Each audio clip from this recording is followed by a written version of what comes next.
memang kita perlu sekali menyamakan persepsi tentang kompetensi. Saat ini industri itu banyak butuh orang yang punya multi kompetensi. Tadi saya agak terpukul sedikit dengan pernyataan Pak Ian ya. Nah, ini yang mindset itu harus diubah. Salah satu cara yang paling gampang sebenarnya ya melalui magang. Karena magang itu ada uang sakunya Pak Ian. Dia dipersiapkan untuk menjadi karyawan yang cukup ternama.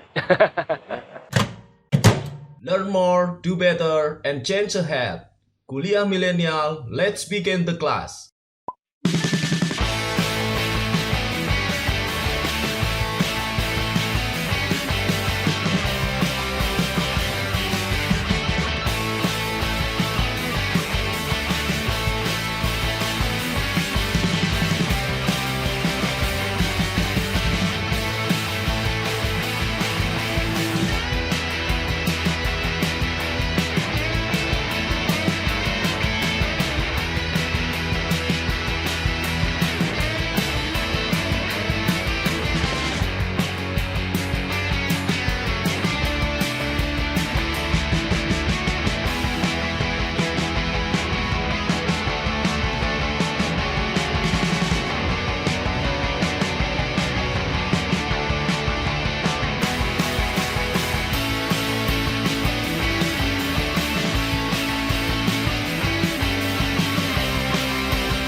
Oke, assalamualaikum warahmatullahi wabarakatuh. Selamat malam. Kita sudah ada di Kota Semarang, ya benar Mas ya? Yes. Kita sudah ada di Kota Semarang. Ini lebih tepatnya kita ada di mana nih? Simpang 5 Semarang. Simpang 5 Semarang. Ini kita lagi ada di ini nih, sentra kulinernya Simpang 5. Kita tadi sempat sudah makan-makan gitu ya. Nah, ini kita ketemu sama teman kuliah milenial kita nih, Mas Fajar Riyadi. Oke, jadi mungkin bisa dikenalkan Mas sekilas. Oke, saya Fajar Riyadi Dwi Sasongko. Saya salah satu HRD di PT Batra Adijaya. Wow. Kami bergerak di bidang distributor chemical. Tepatnya di kawasan Industri Candi Semarang, ya itu aja. Saya domisili ada di Ngalian Semarang. Itu aja Pak. Jadi kita dulu itu ketemu waktu apa itu Mas ya? Saya ikut kelasnya struktur skala upah ya kalau nggak salah ya. Oh iya, ya. Jadi dulu kita kuliah milenial pernah bikin event training mengenai penyusunan struktur dan skala upah. Nah ini Mas Fajar salah satu pesertanya, ya. Gitu ya. Kita cukup lama itu, sebenarnya 4 kali ya, 4 hari itu sebenarnya. Cuman kita kasih durasi per 1 mingguan itu. 4 minggu ya, 4 minggu berarti totalnya. Ya, ya. Oke. Jadi ini kebetulan saya ada kegiatan di Semarang, terus saya kontak Mas Fajar Riyadi. Alhamdulillahnya bisa ketemu karena dulu saya pernah ke Semarang juga, kebetulan juga tidak sempat ketemu gitu ya. Jadi ini kita alhamdulillah bisa ketemu. Jadi ini salah satu teman kita di kuliah milenial. Beliaunya ini ternyata praktisi HR gitu ya, yang cukup ternama. Jadi tadi sempat ngobrol-ngobrol, ternyata beliaunya ini yang menginisiasi ini ya, yang di Jogja itu ya. Iya. Apa itu namanya? Gerakan Nasional Indonesia Kompeten. Gerakan Nasional Indonesia Kompeten. Terus wilayah Yogyakarta. Ada perkumpulan yang di sini Semarang, perkumpulan HR. Ya, aktif saat ini sebagai koordinator trainernya BARD Jawa Tengah. Terus HRD Jawa Tengah. Ada satu lagi tuh katanya di Solo. HR Forum Magelang, lebih tepatnya di HR Forum Magelang. HR Forum Magelang, lebih tepatnya di Magelang. Di situ. Oke, ini luar biasa ini kita bisa ketemu. Nah, ini gini Mas Fajar Riyadi, ini tadi saya minta khusus Mas Fajar, apa sih yang bisa di-sharing buat teman-teman gitu ya, buat teman-teman di sana. Terus kita tadi ngobrol-ngobrol mengenai antara ini ya, dunia akademisi sama industri gitu ya. Nah, ini gini Mas Fajar, yang sekarang itu lagi di akademisi lagi tren itu ada MBKM namanya. Ya. Merdeka Belajar Kampus Merdeka. Nah, itu salah satunya mahasiswa itu diberi kesempatan untuk menimba ilmu di luar program studinya. Jadi artinya bahwa harapannya si mahasiswa itu akan kompeten kalau bisa di lintas fungsi. Misalkan dia adalah manajemen SDM gitu ya kuliahnya. Nah, terus dia boleh tuh ngambil mata kuliah sampai di kampus lain tuh misalkan tentang data management, ya, pengelolaan data gitu ya, sehingga nanti bisa dikombinkan dengan bidang kuliahnya dia yang dia tekuni gitu ya, sehingga memiliki multi gitu ya, multi kemampuan seperti itu. Nah, itu kalau programnya adalah perkuliahan. Ada satu lagi yang namanya program magang. Ya. Itu program magang. Nah, program magang ini tentunya melibatkan industri. Ya, melibatkan industri. Nah, ya ini saya mohon maaf nih, Mas Fajar Riyadi ini yang kebetulan mungkin bisa kita bilang mewakili industri gitu ya. Ini kita tidak menutup mata nih gitu ya. Jadi pada umumnya, tapi tidak tahu ini perkembangannya sekarang seperti apa gitu ya. Kalau dulu-dulu yang saya tahu nih, ketika magang ada mahasiswa yang ikut program magang di industri, misalkan dia adalah konsentrasinya adalah manajemen keuangan gitu ya, manajemen keuangan. Nah, ketika magang di industri ya, masih pada masa perkuliahan itu, dari industri itu diberi tugas-tugas yang sebenarnya itu sifatnya administrasi umum, hanya membantu membuat surat dan gitu ya. Terus bahkan ada yang sempat saya tahu itu diminta untuk bantu bersih-bersih kantor seperti itu. Nah, ini kalau secara keilmuan yang dia kuliahnya manajemen keuangan, harusnya untuk memperkuat kompetensinya dia di posisi magangnya dia itu kan diberikan untuk membantu tugas-tugas di ruang lingkup keuangan kan gitu, supaya mempertajam apa yang dia pelajari di perkuliahan. Nah, sehingga setelah selesai magang, ya kalau dari perspektif saya ya tidak ada gunanya buat dia kalau kita lihat sesuai bidangnya gitu ya. Nah, itu menurut Mas Fajar itu gimana? Terus satu lagi Mas Fajar, dari sisi industri. Sebenarnya industri itu, atau bisa kita lebih spesifikkan perusahaan, sebenarnya butuh enggak sih program magang? Nah, kalau memang misalkan butuh, sebenarnya perusahaan itu mengadakan programnya itu yang seperti apa? Nanti ini barangkali insight dari Mas Fajar Riyadi ini bisa bersinergi dengan program MBKM yang di dunia akademisi. Oke. Enggak Mas Ria. Baik, terima kasih Pak Yanwar. Menarik sekali ya pembahasan mengenai pemagangan, khususnya link and match pendidikan dengan industri. Itu kami rindukan sebenarnya Pak. Jadi memang kita perlu sekali menyamakan persepsi tentang kompetensi. Artinya begini, magang ini salah satu diciptakan atau dibuat memang supaya kita bisa mendapatkan orang-orang yang kompeten. Masa pandemi ini menurut saya itu memang masa di mana kita perlu menyamakan banyak hal antara pendidikan dengan industri. Kenapa? Karena industri saat ini membutuhkan orang-orang yang memang kompeten. Nah, masalahnya adalah kita belum pernah tahu nih kompetensi itu seperti apa gitu. Nah, akhirnya masa pandemi ini sebenarnya jujur saya pribadi merasa ini menolong kita gitu. Kenapa? Karena ini membuat kita semakin selektif untuk memilih karyawan, memilih orang yang terbaik untuk masuk di tempat kita. Jadi nggak asal-asalan pilih. Nah, salah satu cara yang paling gampang sebenarnya ya melalui magang. Artinya melalui pola pendidikan yang dilakukan bersama antara pendidikan dengan industri.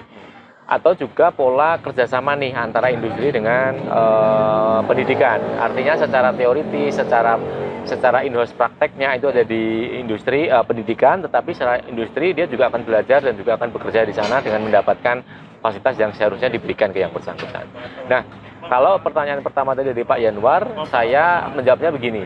Kalau memang ini terkaitan dengan kompetensi siswa atau kompetensi mahasiswa, kenapa siswa? Karena SMK juga melakukan hal yang sama. Nah, ini kita bicaranya adalah perguruan tinggi ya, berarti ya perguruan tinggi itu juga sama. Artinya pola inilah yang akan kita tetapkan bersama. Link and match di sini artinya adalah industri itu butuh apa sih gitu. Dia butuh posisi apa gitu. Nah, posisi inilah yang akan kita buka, kita akan kelola, kita akan kita akan buka dulu, kita akan detailkan dulu kebutuhannya apa. Nah, dari situ akan muncul kompetensinya apa, kompetensi jabatan, kompetensinya orangnya seperti apa. Nah, dari situ kita akan coba diskus dengan pendidikan.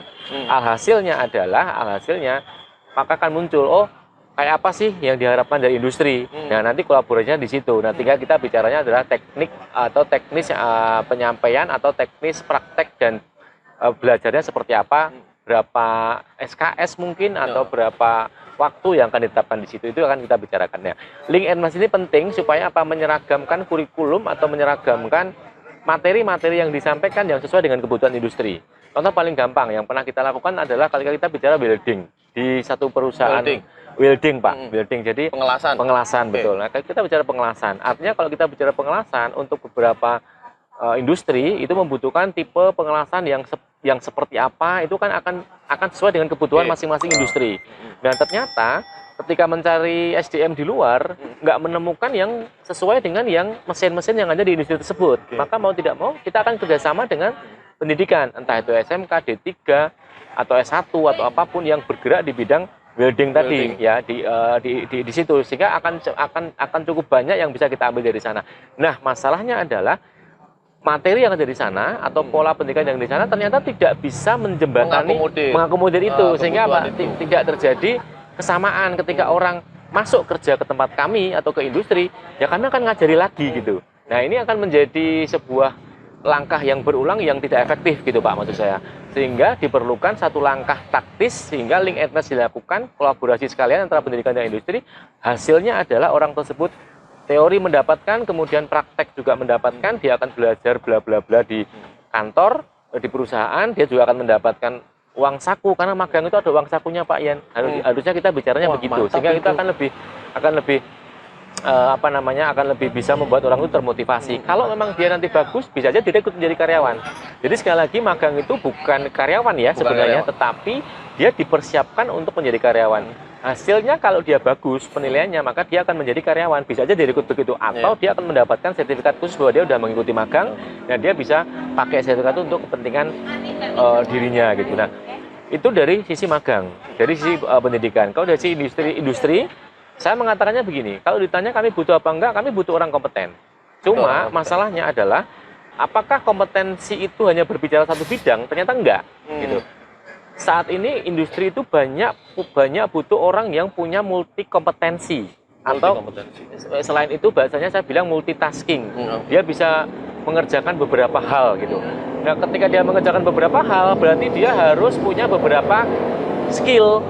Dia harus dia punya kemampuan untuk mengimprove dirinya gitu. Nah, ini salah satu yang kita butuhkan, sehingga kami membutuhkan orang-orang seperti itu. Lulusan yang seperti itu yang diharapkan itu akan menjadi pemimpin-pemimpin di industri nantinya gitu.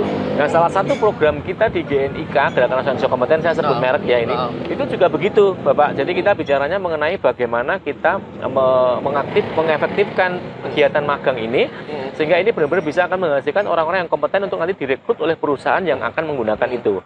Bisa bisa melalui perusahaan yang ada tersebut, atau memang perusahaan lain yang memang membutuhkan tapi dia sudah mendapatkan pembelajaran melalui magang tersebut. Itu yang kedua. Sehingga saya bicara kalau industri butuh apa tidak, saya bilang butuh, sangat butuh. Sehingga terkait dengan itu, yuk saya mengajak teman-teman dari industri maupun teman-teman dari pendidikan, yuk kita kolaborasikan banyak hal nih, karena ternyata banyak yang bisa kita lakukan bersama.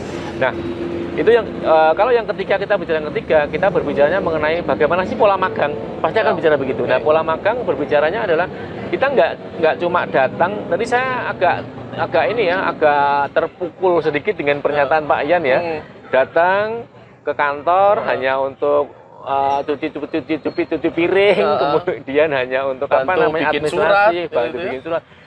Itu tidak menggambarkan kompetensi itu sendiri gitu. Maka ini yang salah, dan ini harus disiapkan sehingga orang datang ke industri untuk belajar ya belajar. Magang itu ada dua, dapat trainingnya dan dapat prakteknya gitu. Sehingga dia benar-benar bisa mempraktekkan keilmuannya.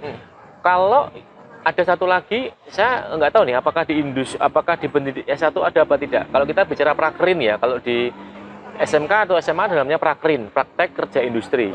Ini biasanya di situ Mas polanya kita, dia kasih inilah, kamu fotokopi lah, kamu kasih, kayak gitulah. Nah, ini yang mindset itu harus diubah, karena apa? Kalau hanya sebatas itu, maka pendidikan tidak akan mendapatkan manfaat atau benefit dari proses itu. Ya paling hanya yang penting terpenuhi jamnya saja gitu. Padahal sebenarnya kan bukan itu. Tujuan besar dari magang adalah muncul orang-orang kompeten yang nanti akan bisa direkrut ke perusahaan. Nah, ini pola yang harus disamakan dulu nih Artinya berarti perlu ada semacam forum atau ada semacam diskusi khusus antara pendidikan dengan industri yang akhirnya memunculkan namanya link and match pendidikan yang nanti akan masuk dan akan dilakukan di industri. Nah, apakah semua industri sudah melakukan magang, sudah menerapkan pola magang apa belum? Nah, ini yang juga menjadi PR kita semua supaya lebih bisa memberikan mindset bahwa industri ya memang perlu cara khusus, cara merekrut karyawan itu nggak cuma melalui media rekrutmen gitu, tapi juga bisa melalui pola-pola magang seperti itu. Apapun bisa pertanyaan bukan akan muncul, apakah yang dimagangkan itu hanya produksi ataukah bisa jabatan yang lain, Pak, gitu. Saya jawabnya ya bisa semua bagian, bahkan HRD sekalipun bisa dimagangkan. Sekarang sudah cukup banyak HRD yang punya pola intensif atau pola magang. Jadi mereka belajar kemudian. Kami dulu pernah menerima 3 orang dari Jogja, Pak. Magang di tempat kami S2 selama kurang lebih 2-3 bulan. Tugasnya apa? Mereview struktur organisasi, kemudian dia mereview itu kira-kira apa yang kurang di situ, dia dimasukkan ke kita gitu. Itu program magang dan dia masih posisi kuliah. Ya, dia masih kuliah S2 waktu itu. Oh, kuliah S2. Masih kuliah S2 waktu itu. Kemudian dia juga kita minta bantu, oke coba menurut kalian kita kasih pelatihan tentang bagaimana SOP, bagaimana struktur organisasi. Nah, dia mencoba mereview SOP dan struktur itu dan memberi masukan ke kita. Kira-kira apa sih yang perlu dikembangkan, diimprove dan sebagainya. Nah, dari situ kami satu merasa terbantu, yang kedua ya kami bisa melihat orang ini potensial nggak sih masuk di dunia HR. Kalau misalnya dia potensial ya dia bisa aja menjadi. Nah, waktu itu kami sedang mencari kandidat untuk menjadi staff OD, Pak, di tempat kami, Organization Development. Jadi memang kebetulan ada tawaran itu, mereka masuk, mereka kita training, kemudian mereka melakukan review itu yang akhirnya kita rekrut 1 orang untuk masuk menjadi staff audit di tempat kita. Dari saya agak lupa 3-4 orang yang waktu itu ikut belajar. Mungkin mengawalnya begitu, Pak Yan. Matur nuwun. Nah,